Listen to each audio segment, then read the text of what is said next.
একদম ফাটিয়ে দিয়েছেন, যেটা শালি হিসেবে আমার মনে ধরেছে। আমার ক্লোজ শটগুলোতে মনে হচ্ছে খুবই ফিল্মিক। শালি দুলাভাইয়ের প্রথম গান ধরছে মনে, আমারও মনে ধরছে। তোরে এক দেখাতে মনে ধরেছে। এখনকার মিউজিক ভিডিও কিন্তু সিনেমার থেকে অনেক বেশি বাজেটের কাজ হয়। যখন আমি এই গানটা দেখলাম, আমার একটি বারের জন্য মনে হয়নি যে এটা মিউজিক ভিডিও। পুরোটা মনে হচ্ছিল যে আমি একটা সিনেমা দেখছি বা সিনেমায় শুটিং দেখছি। আমি যে কি বলবো, সবাই এত কিছু বলে ফেললো, আমি যে কি বলবো। শালি দুলাভাইয়ের প্রথম গান আপনাদের কেমন লাগলো বলেন তো? ভাল লাগছে?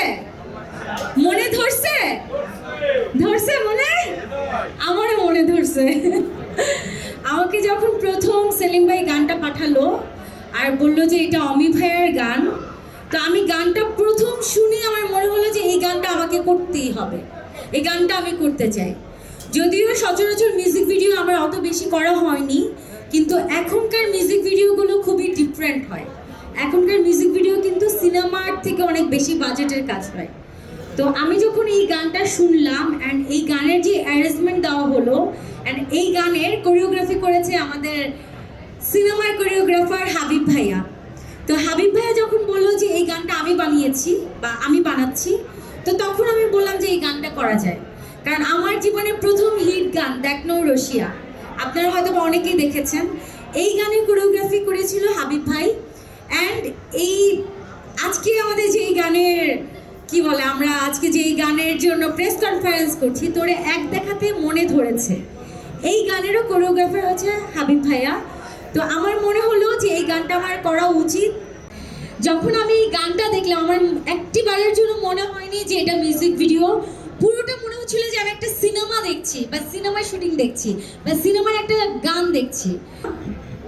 আর আমার দুলাভাইকে কি বলবো, থ্যাংক ইউ সো মাচ দুলাভাই, এত মজা করে জমিয়ে এই গানটা গেয়েছেন আপনি, একদম ফাটিয়ে দিয়েছেন, যেটা শালি হিসেবে আমার মনে ধরেছে। ওই পাশে বসে আমার হাজব্যান্ড, তারও অনেক সাপোর্ট ছিল। আমি যখন শুটিং করছিলাম, সে কিন্তু শুটিং সেটে প্রেজেন্ট ছিল। এই লাইফের ফার্স্ট টাইম সে শুটিং সেটে বসে আমার এই গানের শুটিং দেখেছে। আমার ক্লোজ শটগুলোতে মনে হচ্ছে খুবই ফিল্মিক স্টাইলে আমার শটগুলো নেওয়া।